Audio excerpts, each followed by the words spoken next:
Welcome to Poets and Thinkers, the podcast where we explore the future of humanistic business leadership. I'm your host, Ben, and today I'm speaking with Markus Albers.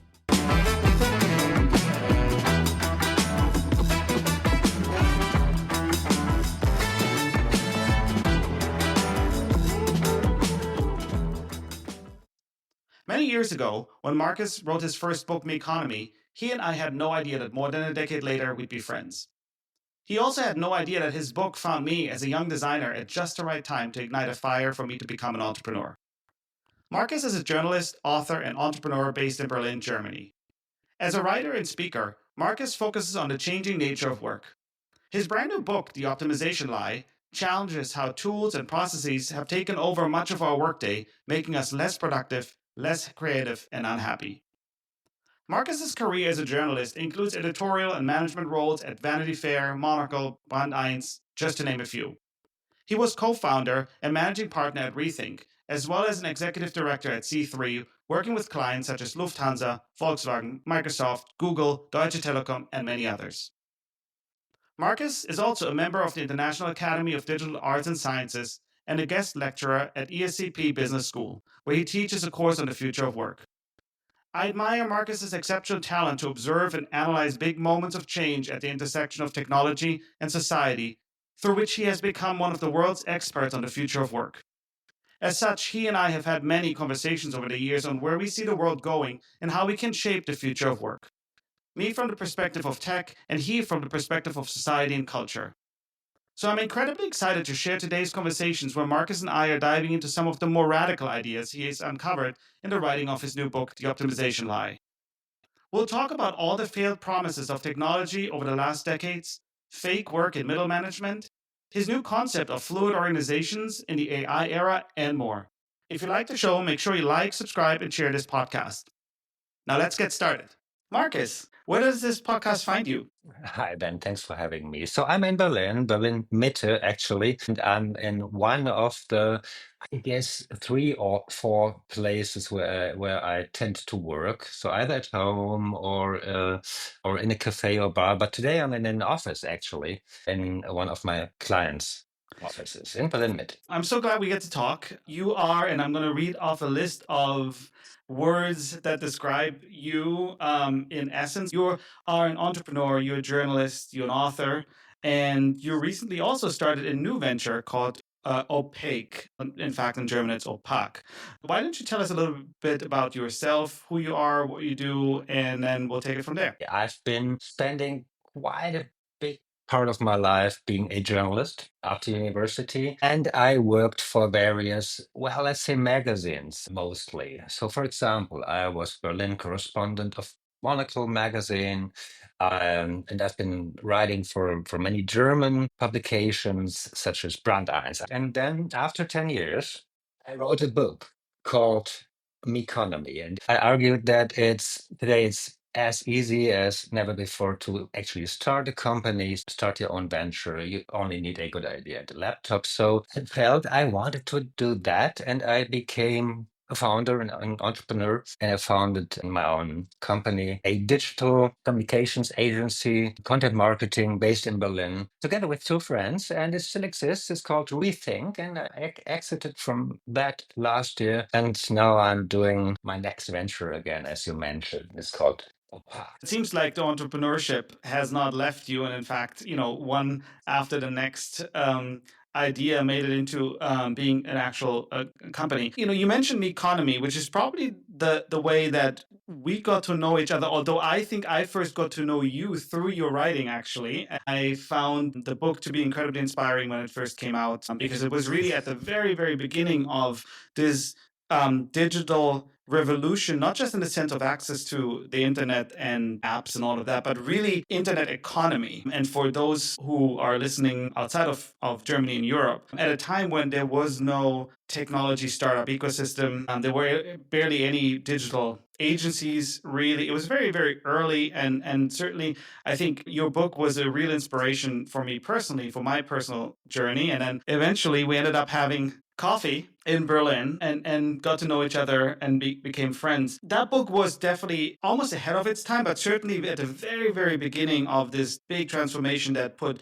Berlin on the map. It put Germany and Europe on the map in terms of digital businesses and entrepreneurship. And then over the years, you've written multiple other books that always felt like they were at the forefront of what the next wave would be. Because I remember when you interviewed me for one of your following books, which I think was published in 2017, and it talks about digital exhaustion. So we came from Meconomy all the way to digital exhaustion. And now you have also written another book. How do you manage to stay at the pulse of the time? Because it's really interesting. Your writing is always at the intersection of technology and society. So I would love to hear a little bit more about how you examine where we are in the world, where society is at, and how do you make sense of all of those things? Well, I believe as a writer, and I've always been a writer as a journalist, it's a huge privilege and a luxury, even to be able to say, hey, this is something that interests me personally right now.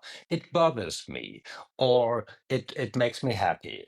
I often, in writing my books, I often come from that very personal place where I think, hey, this is not okay. Why is it this way? And then I apply a very journalistic method to that, basically talking to, experts, reading lots of stuff, and trying to find out whether that notion I have is just, just my serendipity, or whether it's an actual topic that could be interesting for others. And well, yeah, I guess in the realm of talking about work and how work is changing, that worked really well in a way. In 2008, I published my first book saying that, hey, we don't have to go to the office every day. We can work from anywhere, having technology now. So why is it that we spend most of our waking time inside the office? That was 2008. That was pretty early.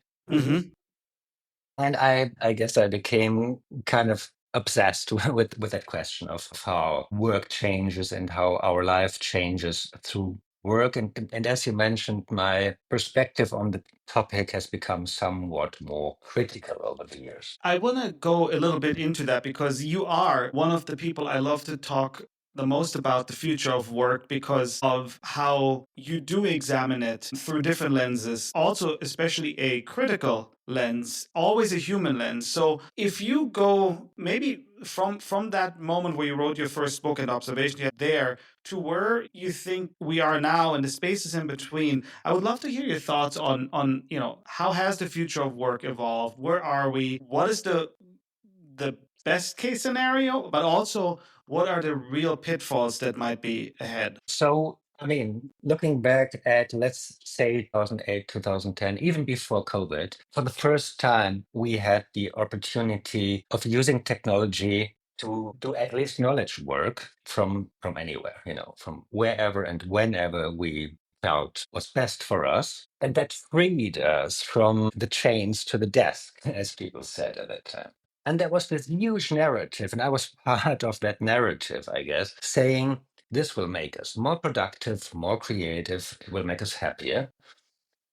And the thing is, it just didn't materialize. This is not the world we live in today, and I guess everybody can relate to that. Yes, we did free ourselves from those chains to the desk, but we chained ourselves to the screens, and work is seeping into every part of our lives. We are, always constantly distracted. The calendars are always full. There's one call after the other. And this, I believe, is the opposite of being more productive, more creative, and happier. And frankly, this is a disaster, and it's a wasted chance. And I believe we still have the chance to make that better, but we have to think about work differently to do that. And we probably have to go back to that initial narrative. That was a very positive one and a very, I guess, empowering one. Is part of the problem that you experience in what you're saying there, is part of the problem the very kind of system that we place work into, where, and I've had this question came up plenty of times in some of the conversations that I've already had with previous guests, is it that we are not clear on what the actual purpose of work is, right? Because we could put work in the context of a very exploitative system, which is really to maximize capitalistic gain for often corporations and companies. The question of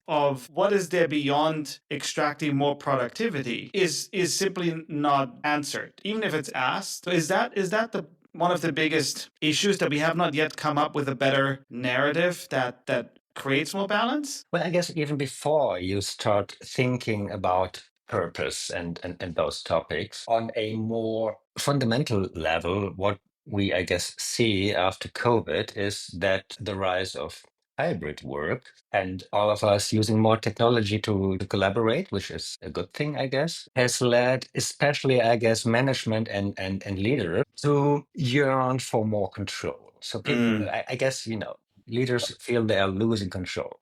So what do? They fill your calendar with even more meetings, and they implement new tools to measure new KPIs, etc., etc. So they don't lose this control. But for me, this is an illusion, obviously. But still, this is, I guess, the world we live in now. So I strongly believe what we have to rediscover is our capacity to create things and to ship things and to actually finish our days saying, okay, I have accomplished something. I have not just spent my whole day in meetings talking about work. I actually did the work. And what I find super depressing, but also interesting, is that even Microsoft, in their work trend index, I think they call it, it's a Yeah. global research they do every year. They found that knowledge workers spend 60% of their working time now with collaboration. So people only have like 40% to do creative work, to do strategic work, and people are unhappy with that. They just don't know how to change that. So I believe,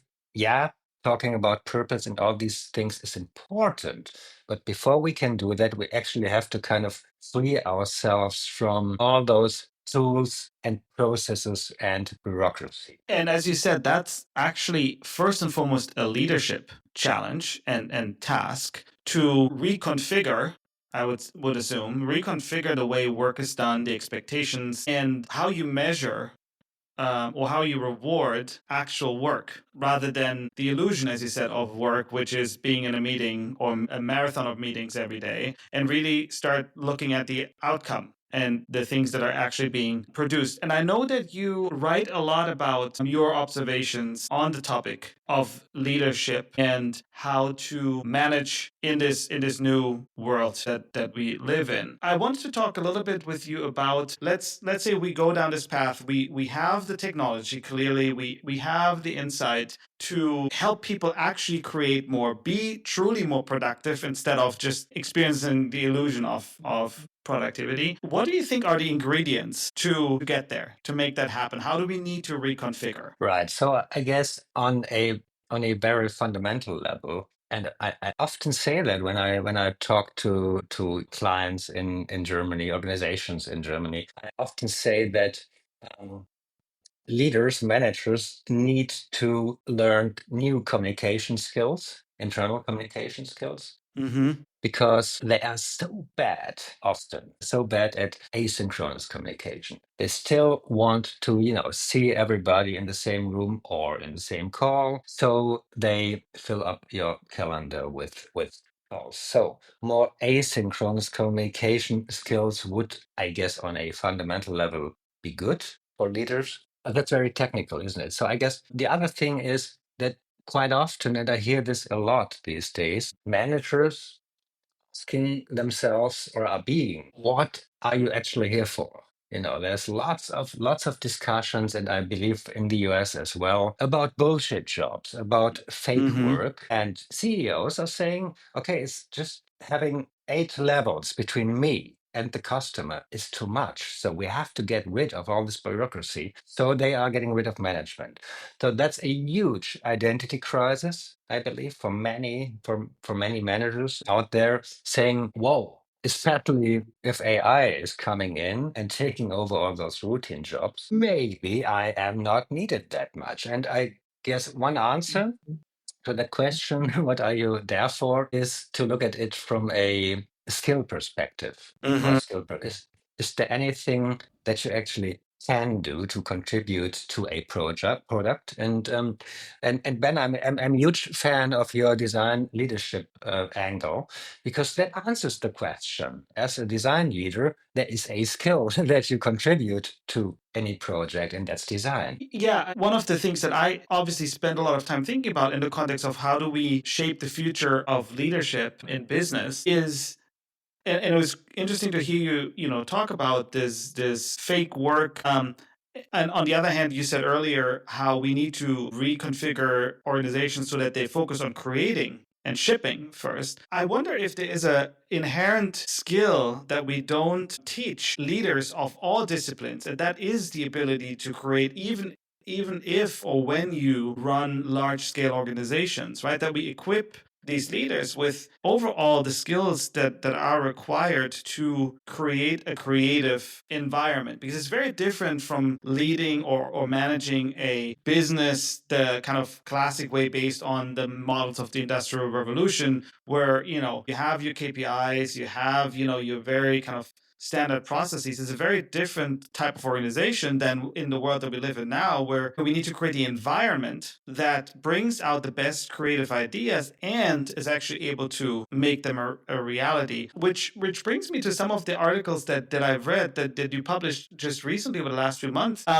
And it's interesting because you hover in this space where you talk about empathy, you talk about creativity, you talk at the same time though also about how to work together with your non-human colleagues and how to use generative AI, and could that be the future of work? How do all of these things fit together, or how do you envision we get to that place? And what does this place look like? And how do we not fall into the trap that we fell in with all these other big waves of technological promise? As you said earlier, they didn't necessarily always materialize in the best way. So I know it was a very big question, but I would love to hear your thoughts on that. I know, Ben. I'm a journalist by training, so I tend to not want to have all the answers. Tend to want to ask good questions. But still, let's talk about what we see out there. So I guess on the one hand, we said that we have this huge debate about fake work, about bullshit jobs, and about bureaucracy, and we see in many organizations less and less admin jobs, and this will obviously increase because of AI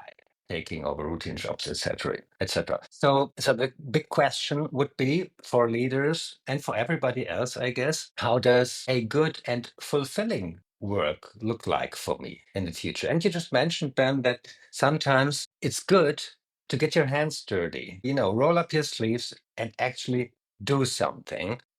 Managers, leaders don't do that anymore. And I've been there. I've been there. You are just in meetings and you just tell other people what you expect of them. Okay, let's have the next meeting in 3 days, and then I'm going to look at your work again. And I didn't write anything myself Mm-hmm. anymore. I didn't actually create anything anymore. And to be honest, it made me unhappy. And I think this is something that I hope many leaders can relate to. That, for example, writing. I mean, not everybody can write, but let's say a little writing on the side can help you focus, can help you figure out what you actually think about certain topics. So I guess, yes, creating something and not just steering the project would be, I believe, a better future for many leaders, if only because the project management will be done by AI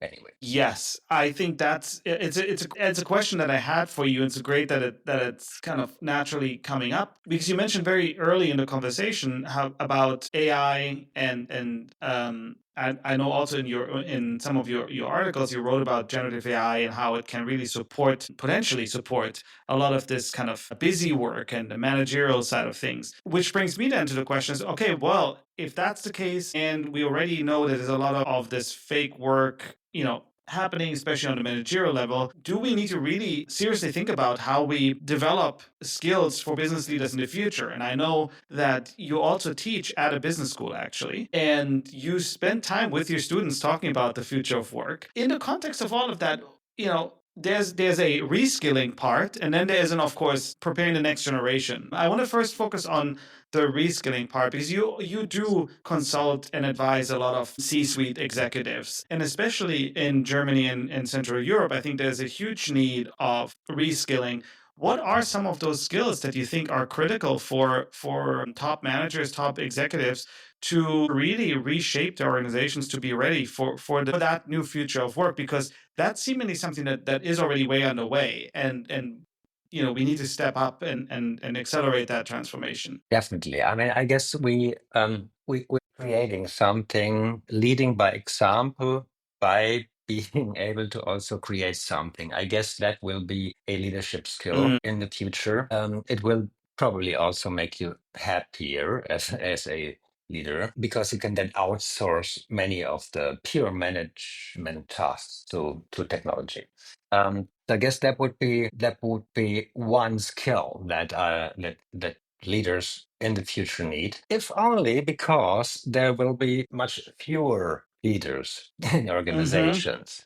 You know, we see all this self-organization. We see platforms where people can skill-based find their own projects supported by AI. So there is much less a need for the classical management role, I believe, in the future. So what would help, I guess, is leaders who can actually say, "Hey, I know what you're doing there. I've done it, and you know what? I'm gonna do it now. I'm gonna help you do it. I'm gonna be part of that team." And I know that sounds unrealistic in big corporations, but I would nevertheless try that. I wonder is if, especially because it sounds unrealistic for big corporations, if that is in fact, the impulse that is needed. Because I think the natural instinct is, because of the complexity of a large corporation, we believe that our best approach is to abstract it and to build layers and layers, of processes around it, basically. But because of that, I wonder if that is actually the right impulse, and leaning into that discomfort will produce the kind of organization that is actually needed, because it is not just potentially necessary, as there's going to be less leaders, but also probably the thing that actually motivates the rest of the team to do their truly best work. Right now, this is like third or fourth time that I hear you mentioning happiness, which is also seemingly something that is incredibly important, especially in creative knowledge work, right? Is to create an environment where you feel fulfilled and happy most of the time as you're doing the work. What are the reasons why it shouldn't work? Or why we've had conversations over a decade now. Every time there's a new big technological wave, we as society get really excited by the big promise. But then oftentimes, as you said earlier, the promise falls short. What do you see as some of the potential hurdles, and how might we overcome those hurdles? Okay, so I guess we have to be super careful not to believe every narrative that's being told by big tech companies, obviously, because they want to sell their products, right? So if Microsoft tells us that people spend too much time in Outlook and Teams, you think, why would they do that? It's their product after all. Well, of course, they do it because they want to sell you Copilot, because Copilot can That's then right. help you spend less time in Teams. That's, I guess, an upselling strategy, which does not mean that it's wrong, right? I mean, just because it's a sales pitch could also be true. And I think this is where leaders and management have to be really careful, but also have a potential huge upside. Because if you implement AI tools in the right way now, you can, make make your teams happier, but also more productive, etc. Because you can then actually free people from being chained to this calendar and having one dual fixed call after the other, and in the Mm-hmm. evening asking themselves, what have I actually accomplished? So there is this huge chance, I believe, with AI. The danger being, I mean, for the book, I spoke with many experts all around the world. So there was this one guy who is the futurist at Atlassian, a smart guy, and he said that he recently spoke to a client and they managed to get productivity gains by introducing Copilot of, I don't know, 30%. And then they filled all this time with extra meetings again. So you should not do that, I guess. But still, the chance is there, and I want to believe that using AI tools in a clever way can help us being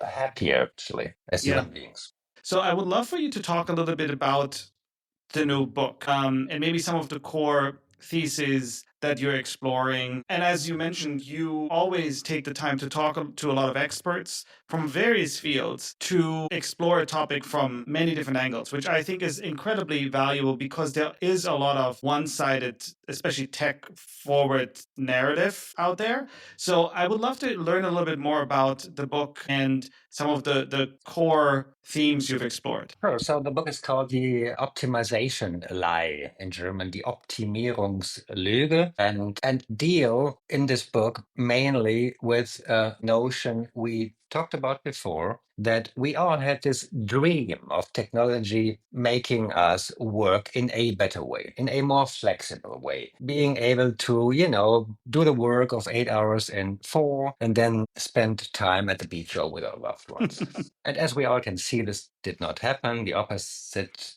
happened. We are all working all the time, which is, I believe, a disaster. And it's probably only the start of even, worse to come. If you imagine, I don't know, if you imagine having a permanent digital layer between you and reality, be it glasses, be it voice, then I believe work would never stop. So we have to prepare ourselves for these technological shifts, and we have to fight for our freedom to not always work. And yeah, so I believe one of the reasons why we are in the situation we are in right now that's not good is because lots of organizations after COVID embraced collaboration tools and KPIs to measure. So they try to optimize work and to maintain control over work that has become more fluid. And I believe that is a mistake that we have to correct. So the optimization lie,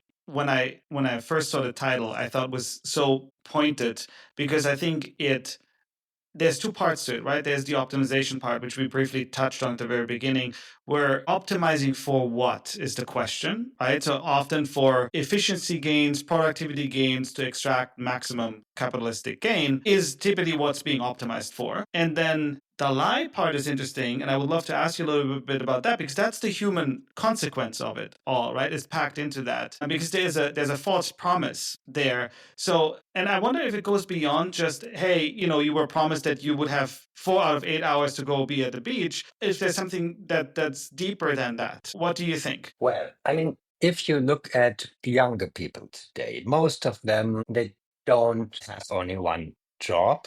Instead, they have, many projects. And that seems to be a better way probably to spend your working life. You can be a yoga teacher and you can still have a side hustle besides having your own job. So if this is one way of structuring your work life, and I was not raised that way necessarily, I'm a bit older. For me, you would have one job in your life. If this is a better way to structure your work life, then why not make this possible? I believe we need a more fluid concept of how we can organize work. Fluid meaning that it is um, not only accepted but also possible to have different roles, to have different projects while still being a professional. Now, this is the exact opposite of most jobs today, Yeah. where, as we said, you have your whole calendar full of calls and meetings all day long.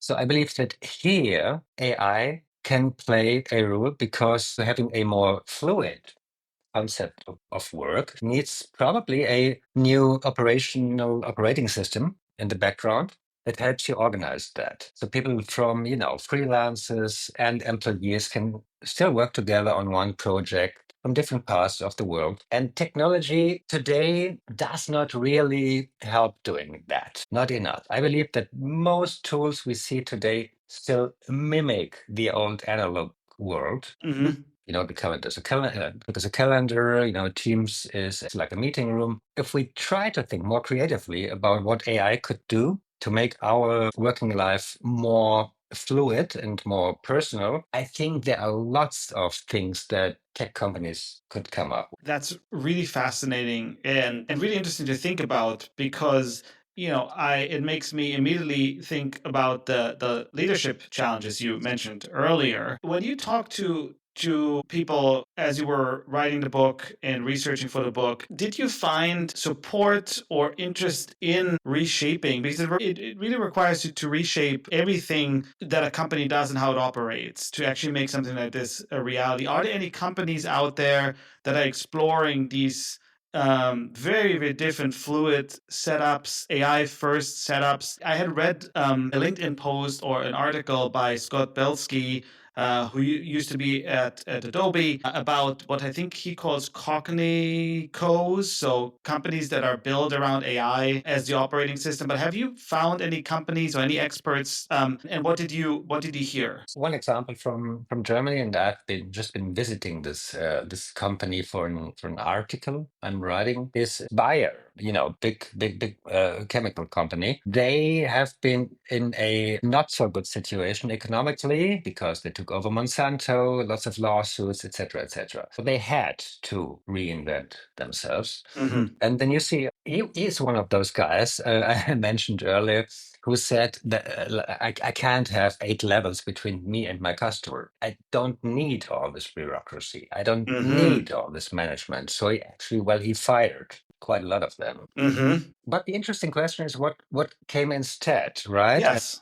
So here's an example that I found interesting. They established a skill-based platform where people can go search for new projects, but also this digital platform suggests projects for you based on your skills. So it's not your boss anymore telling you, "Hey, you're going to do this next for, I don't know, 8 weeks," but instead you can find out yourself and you can be found by other people. Fascinating. Yeah, and I believe those kinds of platforms, they have been tried before in the past, but Mm-hmm. what's different here, I believe, one, it is for everyone. There's 100,000 people working for Bayer worldwide. It's for everyone. And two, it's AI based. So it actually, does the searching for you and it suggests projects for you based on your LinkedIn profile, etc.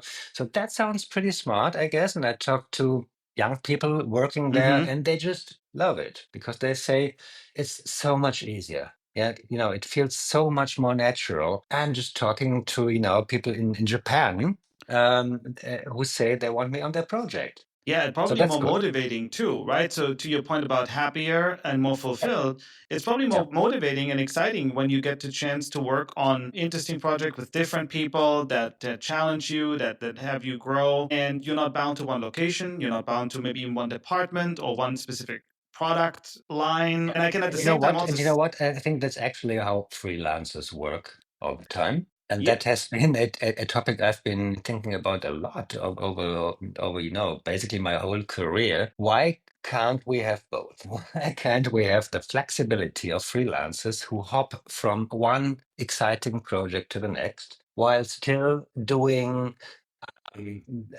high level work that you often only can do as an employee? Yeah, I think it's one of those ideas, and it's great to hear that it's actually being implemented at scale because I think it's one of the big arguments you often hear is, well, this is a great idea, but this company is 50 years old, 100 years old, and 100,000 people plus. We cannot do this here, but it's great to hear that there are already examples, and we're just at the very beginning. The next thought that I had after that was, how would this work if it's outside of the context of one particular company. Is there a place for a platform operating system, that does this, but does it independent of a specific company Yeah. or Great question. across Great different question. companies? I asked them that. Okay, great. So I spoke to the guy who implemented the platform within Bayer, this company, and I said, "Wow, that's cool. Now you could also add freelancers and subcontractors to that." And he said, "Well, I mean, that's probably a bit difficult." Giving German laws, and that could be not so easy in Germany. But he said what could be, and he would love to see that. What could be interesting is to have APIs of this buyer platform talking to another company's platform and lots of other companies, fluid platforms, so that people can, in a fluid way, go look for other projects, probably even other jobs at a different company. So for him, this is technically totally feasible. And it would make a lot of sense. It's not yet here, so Ben, you can invent that. It's probably gonna make you. It's one of those things where I have so many questions that brings to mind, because it's really exciting to think about, from leadership questions, or how do you self-identify now as a leader that actually also within this context is continuously wanted and required and suggested to be the right leader for a project, right? Because if it applies to everyone, it applies to everyone, no matter their title or level or seniority. So that's one thing that's really interesting. And the other thing is, companies and big corporations put a lot of emphasis on not only intellectual property in the sense of patents, but also in terms of the knowledge that's within the organization, and having top experts move from one company to another is not necessarily incentivized in the current system we live in. So I'm wondering how that could work. On the flip side, there are probably other areas and other markets in which that is very normal. Like one of the analogies that comes to mind for me are sports teams, certainly professional athletes, right? But how do you think about that, or have you researched some of that? A movie production would be another example, right? Where experts come Right. together for a certain time and produce something that is hopefully successful, but in any case made very professionally, and then they just go their different ways. So lots of companies I'm talking to in my job as a consultant today think about collaborations. Collaborations seems to be a big thing. Like, can we Mm-hmm. collaborate with another brand to do something interesting? And they all look at fashion brands, for Mm-hmm. example. Raf Simons and Fred Perry, or Jill Zander and Uniqlo. There are those cool collaborations happening, or music. Mm-hmm. So many big corporations, this is fascinating, but they don't really know how to do that. So I guess there you are right. There are lots of problems that have to be discussed, but there's also a pull, I guess, a pull to be more collaborative, even between organizations and companies. And yeah, coming back to this buyer example, I thought there must have been 1,000 problems there. Like, so I spoke to this young lady who was 29, and she could work on an AI project that was not in her team or somewhere else, but it was made possible by this platform. And I said, "Hey, what did your boss say? Talking about leadership." Mm-hmm. It seems to not have been a problem. So I think, and Yeah. that is coming back to your question, what does that mean for leadership? Probably means that you have to let people go and be more flexible, and not hoard talent in your team. Yeah, I mean, it puts the focus really on your job as a leader to grow the person and their impact, and enable that and be supportive of that. More like, you talk about professional sports teams, more like, what a coach would be interested in, and by what a coach would be incentivized by, or, movie production. What's interesting, when you mentioned movie production and we talked about fashion, my first thought was, oh, those are all creative disciplines. Those are all the creative industries. But the buyer example is great because it is a very traditional, as you said, chemical, pharmaceutical conglomerate, very, very much so what you would say a poster child of the industrialized, at least certainly Western corporation. And so that's really, really fascinating to hear as an example, because it shows that there are already really interesting models that are not widely distributed. Interesting enough, also not even applied by any of the big tech companies, from certainly everything that I've seen and been part of. So that's really fascinating.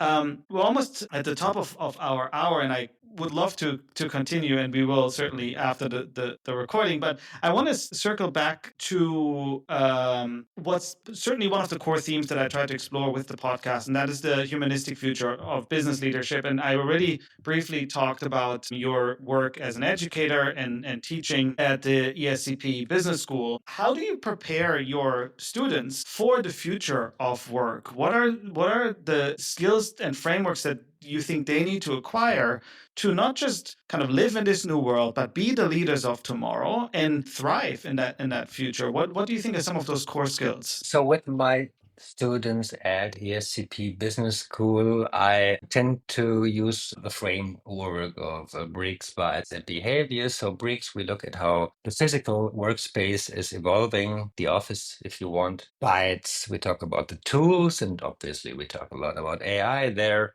And behavior, which which probably is the most important one, the culture. What can you do as a leader to create a good culture, the sustainable work culture? But you know what, Ben? I mean, of course, I'm teaching there, but for me, it's more the opposite. I'm learning so much from the students because they come from all over the world. Many come from India, some come from China, France. So you have all those smart young people from all over the world sitting there and say, "Hey, man, I'm just asking questions all the time. I'm just saying, how is that how is that in India actually? I mean, does still everybody want to have their corner office? Probably not anymore, etc., etc." So it's I guess it's a teaching process, but I also learn a lot. So curiosity, certainly.